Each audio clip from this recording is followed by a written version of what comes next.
Hello students, economics के इस series में आपका स्वागत है। आशा करता हूँ कि आप लोग पिछले लेक्चर को देख कर आए होंगे। पिछले लेक्चर में हम लोग ने रेवेन्यू रिसिप्ट्स के बारे में पढ़ा था और हमारा पिछला लेक्चर खत्म हुआ था लेफर कर्व पर। आज हमारा टॉपिक है कैपिटल रिसिप्ट्स। क्या है कैपिटल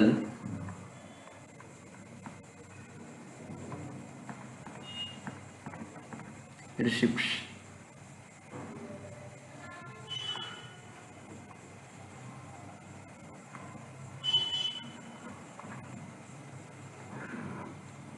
यानी पूंजीगत प्राप्तियां। पूंजीगत प्राप्तियां पिछले लेक्चर में हम लोग पढ़े थे राजस्व प्राप्तियां, इसे पढ़ेंगे हम लोग पूंजीगत प्राप्तियां। तो ये पूंजीगत प्राप्तियां क्या होती है, इसके लिए पहले हम डिफिनेशन देखते हैं। पूंजीगत प्राप्तियां कहते किसे? तो कहते हैं सरकार को मिलने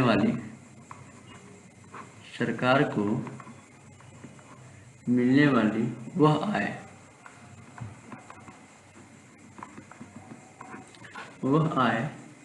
जिसकी प्राप्ति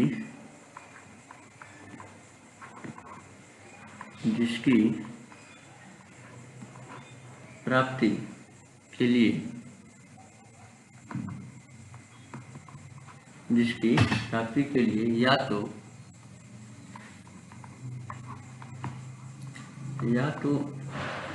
सार्वजनिक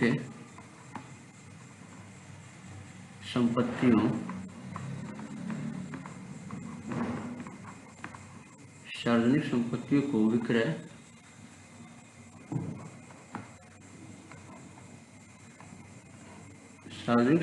को विक्रय या कम करना पड़े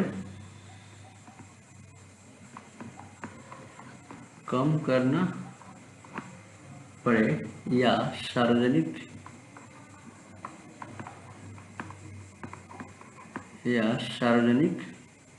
देयताओं को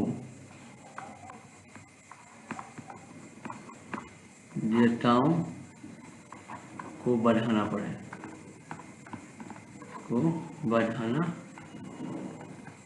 पड़े। ये क्या कहता है?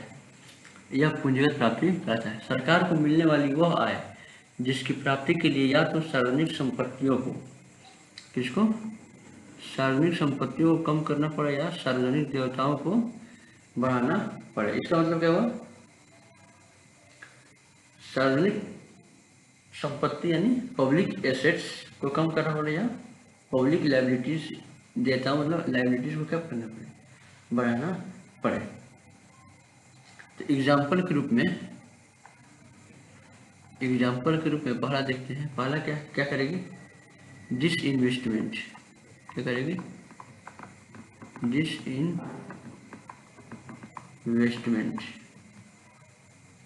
विनिवेश।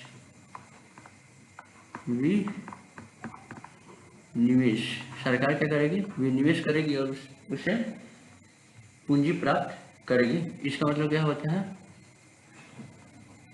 इसका मतलब होता है पब्लिक इंटरप्राइजेस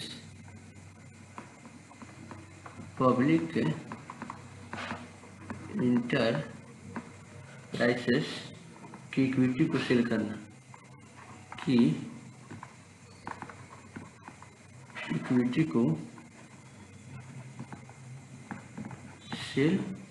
इसका मतलब क्या होता है? पब्लिक इंटरप्राइज यानी जो सरकारी संपत्ति है, जो सरकारी पूंजी है, जैसे रेलवे हो गया, सेल, भेल, ओएनजीसी, ये सब की जो है ना, ये सब सरकारी पूंजी है, सार्वजनिक संपत्ति है। इसको अगर सरकार इसमें शेयर को बेचती है और शेयर से पैसा कमाती है तो सरकार का क्या हुआ? यह सार्वजनिक संपत्ति तो कम हो गया। यानी यहाँ क्या लिखा है? विक्रय उसको बेचे या उसका कम करे। तो क्या हो गया? जब जिस इन्वेस्टमेंट करेंगे सार्वजनिक संपत्ति क्या होगा? कम हो जाएगा। और इस कम करके उसको क्या सरकार क्या मिलेगा? सरकार को पैसा की प्राप्ति होगी तो क्या पूंजीगत प्राप्ति कहलाएगा। दूसरा क्या है रिकवरी ऑफ लोन। क्या है रिकवरी ऑफ लोन, ऋणों की वसूली।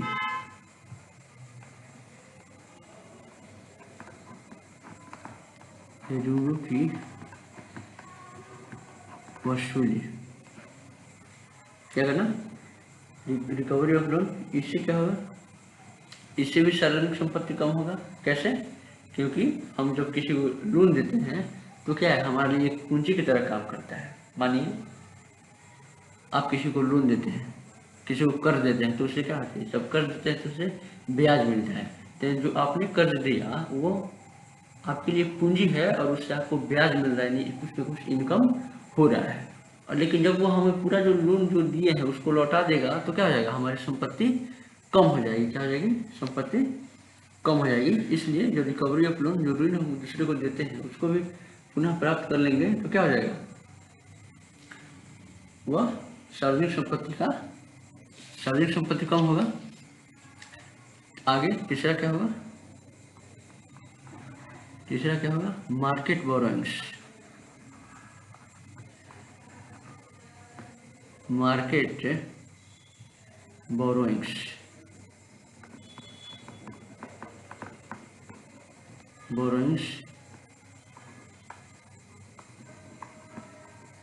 बाजार से उधार। इससे क्या होगा, मार्केट बोरोइंग्स दो प्रकार से हो सकती है। मार्केट बोरोइंग्स दो प्रकार से होती है, एक होता है इंटरनल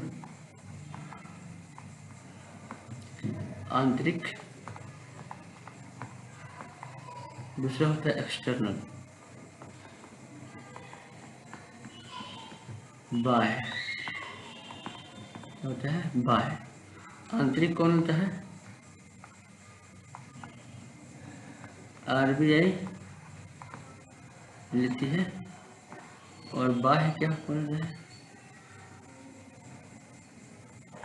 गवर्नमेंट ऑफ इंडिया लेती है। इसका मतलब क्या होगा, मार्केट बोरोइंग बाहर से कर्ज लेना है तो अगर देश के अंदर ही कर्ज लेना है तो कौन लेगी, आरबीआई लेती है। और अगर अधिक मात्रा में देश से बाहर से कर्ज लेना है तो भारत सरकार कर्ज लेती है। तो क्या होता है कि पूंजी तो प्राप्ति हो रही है लेकिन इससे क्या बढ़ रहा है, इसके साथ हमारी सार्वजनिक संपत्ति कम नहीं हो रहा है, लाइबिलिटीज बढ़ रहा है। क्या बढ़ रहा है, यहाँ देखिए अगर सार्वजनिक देयताओं पब्लिक लाइबिलिटी जो क्या है, देयताओं जो है वो देयताएं बढ़ रही है। अगला है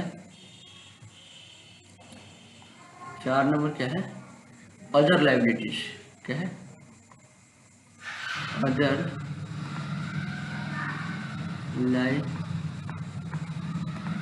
अदर लाइबिलिटीज, अन्य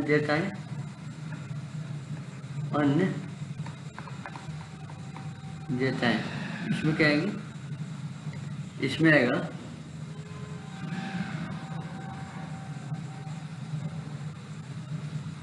अन्य देयताओं में आएगा provident fund,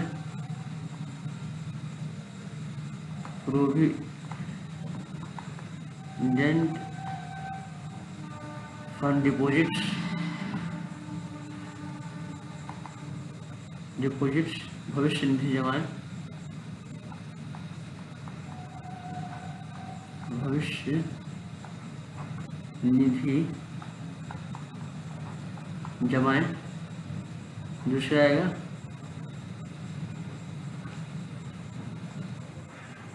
post office deposits,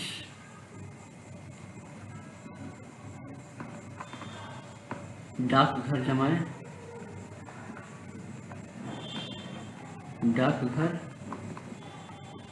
यानी जो डाकघर में पैसा जमा है उसको भी वापस करना है। तीसरा आएगा नेशनल सेविंग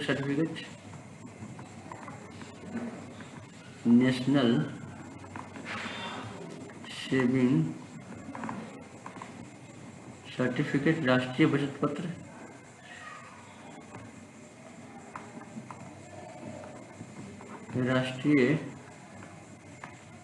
बचत पत्र। अगला आएगा सुकन्या समृद्धि योजना। सुकन्या समृद्धि योजना डिपॉजिट्स। डिपॉजिट सुकन्या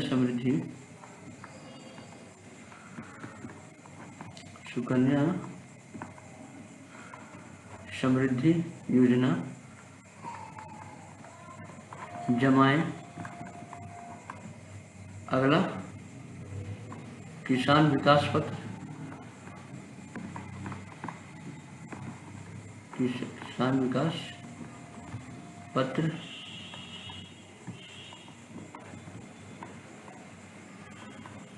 किसान विकास पत्र। ये जो है इसमें क्या है, अदर सरकार की लायबिलिटीज है। इस सरकार की तो पूंजी बनती है, लेकिन सरकार को क्या बनती है, ये दायित्व बनती है कि इसको भविष्य में क्या करना होगा, चुकाना पड़ेगा। क्या है, अल्प बचत जमाएं।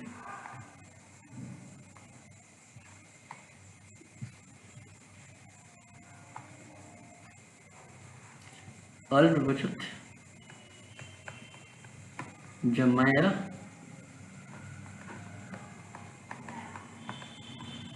संग्रह है, स्मॉल सेविंग डिपॉजिट है। ये क्या है, सरकार इससे क्या करती है, अपनी पूंजी बनाती है, लेकिन ये क्या है, सरकार के ऊपर लायबिलिटीज बनती है। क्या बनती है, सरकार के ऊपर लायबिलिटीज बनाती है। चलिए आगे देखते हैं, कुछ नोट्स हैं, कुछ नोट करने वाली बातें हैं, जिसमें पहली है उपयुक्त वर्णित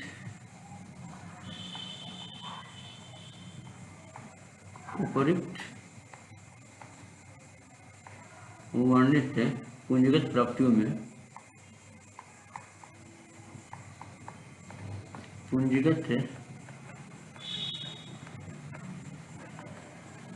प्राप्तियों में एक और दो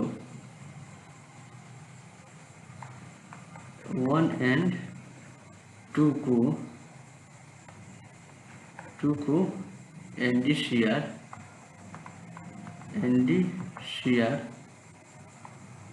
कहा जाता है। क्या कहता है, NDCR का फुल फॉर्म नॉन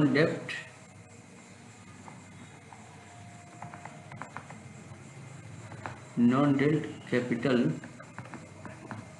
रिसिप्ट्स, यानी गैर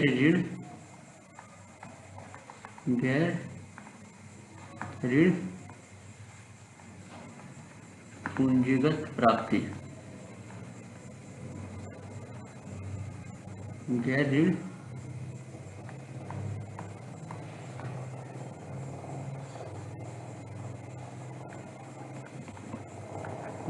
पूंजीगत प्राप्तियां कराती है।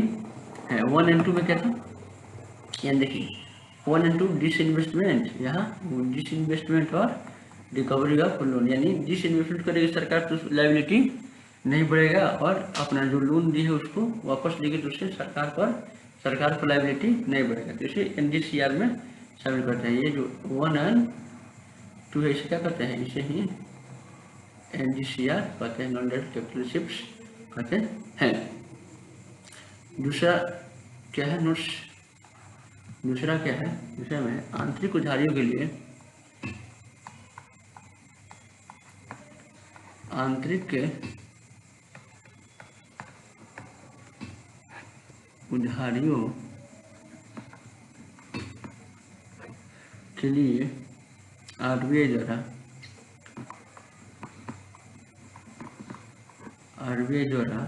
1 वर्ष से अधिक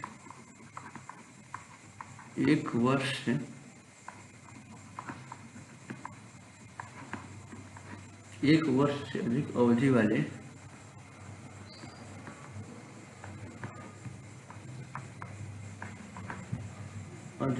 सरकारी बॉन्ड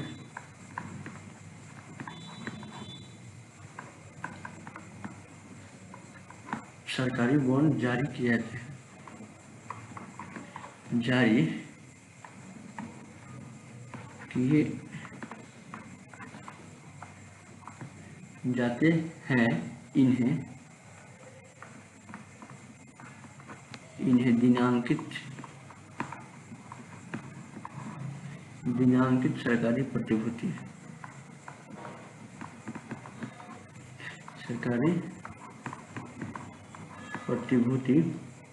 भी कहते हैं,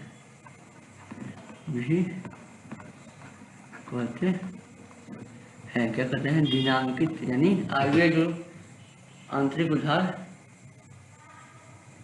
लेता है, आदमी क्या करता है, बॉन्ड जारी करता है, अब बॉन्ड लीजिए और आदमी को पैसा जमा कर दीजिए, इसे क्या कहते हैं, इसे डेटेड गवर्नमेंट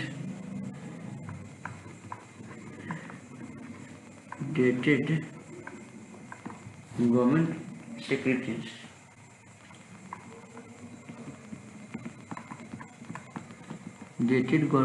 दिनांकित सरकारी प्रतिभूति कहा जाता है।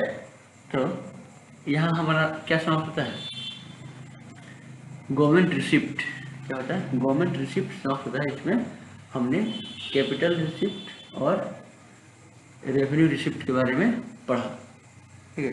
तो अब इसे पता चलेगा सरकार के पास पैसा आता कहाँ से, किस किस रूप में आता है। अब हम अगला टॉपिक शुरू करने वाले हैं, गवर्नमेंट एक्सपेंडिचर।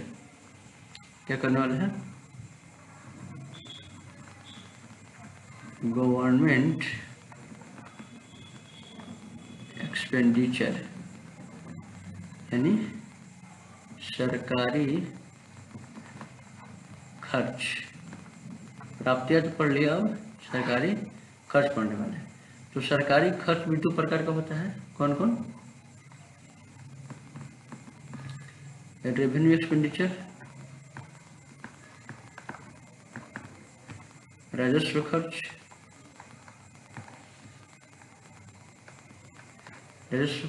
और कैपिटल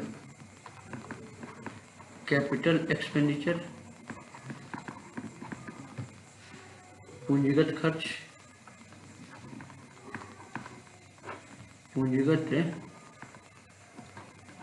ये क्या है, दो प्रकार के सरकारी खर्च में, कौन कौन, government expenditure, revenue expenditure and capital expenditure. तो चलिए शुरू करते हैं, क्या, रेवेन्यू एक्सपेंडिचर से। किससे, रेवेन्यू एक्सपेंडिचर, राजस्व खर्च, क्या, राजस्व खर्च। तो इसका डिफिनेशन देखते हैं, तो इसको क्या करेंगे, समझेंगे। जैसे ऐसा सार्वजनिक खर्च,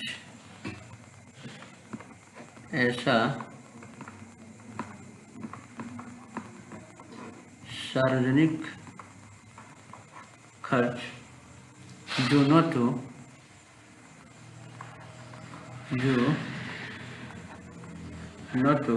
सार्वजनिक संपत्तियों,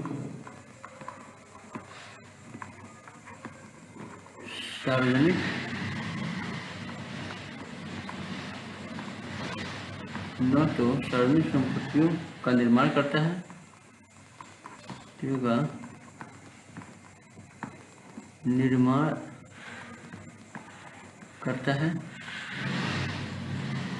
और न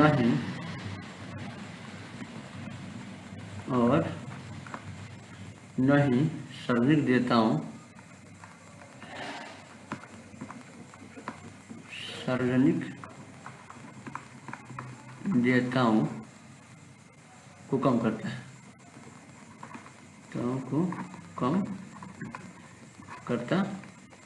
क्या कर रहा है, ऐसा सार्वजनिक खर्च जो न तो सार्वजनिक संपत्तियों का निर्माण करता है और न ही सार्वजनिक देयताओं को कम करता है। पब्लिक एक्सपेंडिचर विच neither creates public asset nor reduces public liabilities, यानी खर्च तो कर रहे हैं, न ही कोई हमारे ऊपर अगर देयताओं हो, कोई अगर उधार लिए हो तो उसको पूरा करने में खर्च नहीं कर रहे हैं, और न ही कोई नया संपत्ति अर्जित कर रहे हैं। तो आखिर कर क्या रहे हैं? वैसा खर्च जिससे क्या होता है, न तो सार्वजनिक संपत्ति का निर्माण होता है और न ही सार्वजनिक देयताओं को कम होता है। तो ऐसे खर्च को क्या कहते हैं? ऐसे खर्च को राजस्व खर्च कहते हैं। एग्जाम्पल में जैसे इंटरेस्ट पेमेंट,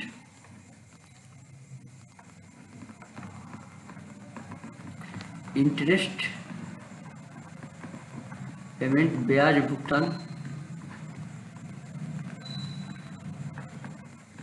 यानी हम कोई कर्ज लिए हैं उस पर ब्याज दे रहे हैं, तो उसे तो लायबिलिटी खत्म, जो कर्ज है तो कर्ज बना हुआ है, केवल ब्याज दे रहे हैं लेकिन खर्च हो रहा है। ठीक है, हो गया। अगला है सैलरी एंड पेंशन,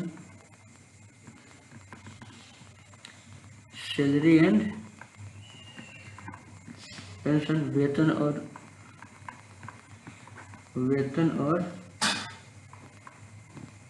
पेंशन, वेतन और पेंशन। तीसरा सब्सिडी,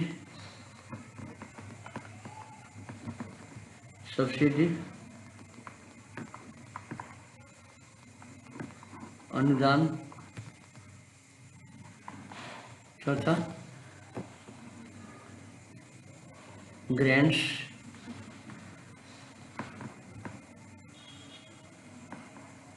सॉरी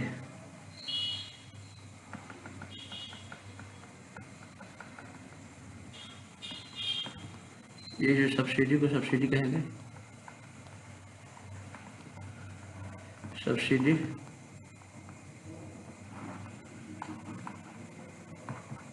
ग्रांट्स यानी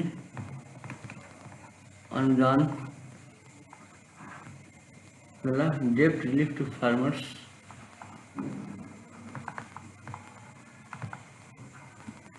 रिलीफ टू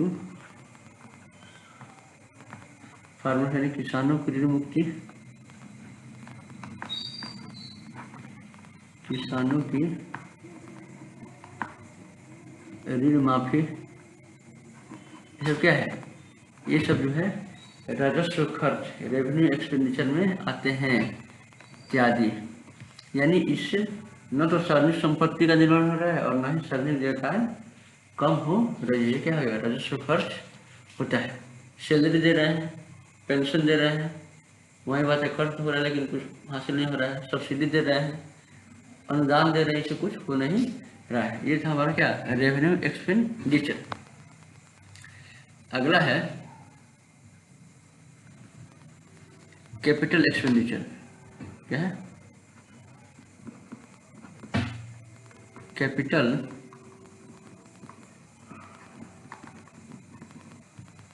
एक्सपेंडिचर पूंजीगत खर्च, पूंजीगत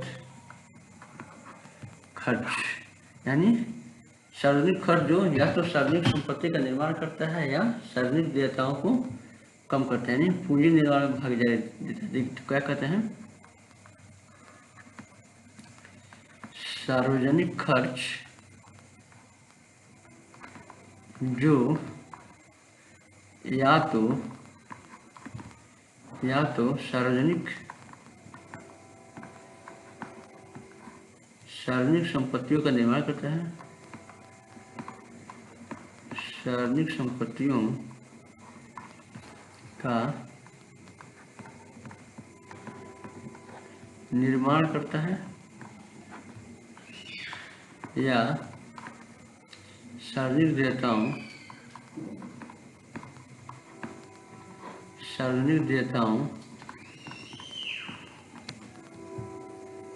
सार्वजनिक देयताओं को कम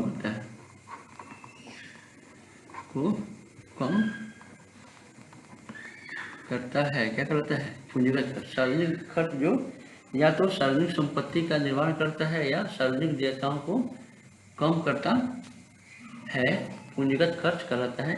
public expenditure which either create public asset और reduces public liabilities is called capital expenditure.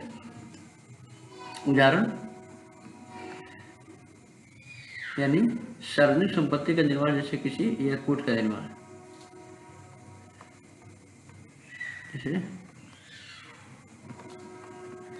सार्वजनिक संपत्ति का निर्माण, जैसे नया एयरपोर्ट बना रहा है तो क्या हो रहा है, सार्वजनिक संपत्ति बनाने, पब्लिक कैसे बन रहा है। दूसरा क्या करेंगे, ऋणों का पुनर्भुगतान, ऋणों का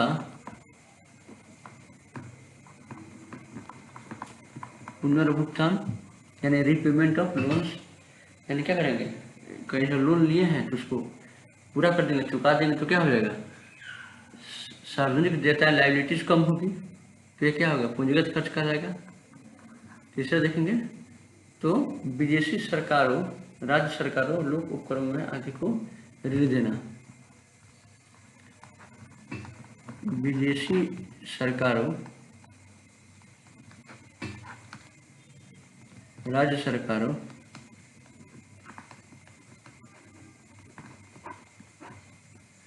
लोक उपक्रमों,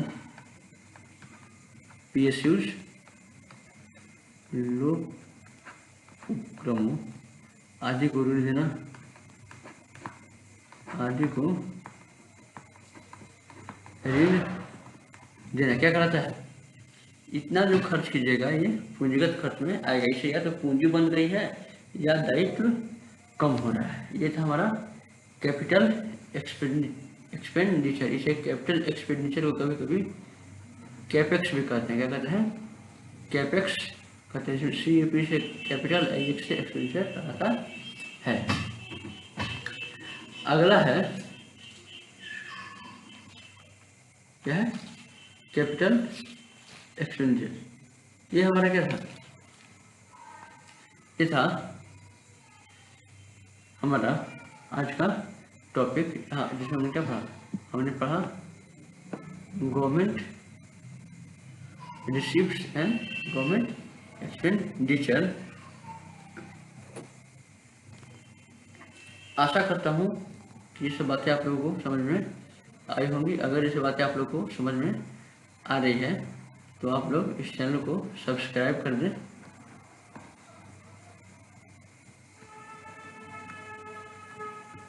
आप लोग इस चैनल को सब्सक्राइब कर दें और आप चाहते हैं कि आपके दोस्त भी इस जानकारी से लाभान्वित हो तो इस चैनल को क्या कर दें, शेयर कर दें। मिलेंगे नेक्स्ट क्लास में, तब तक के लिए धन्यवाद।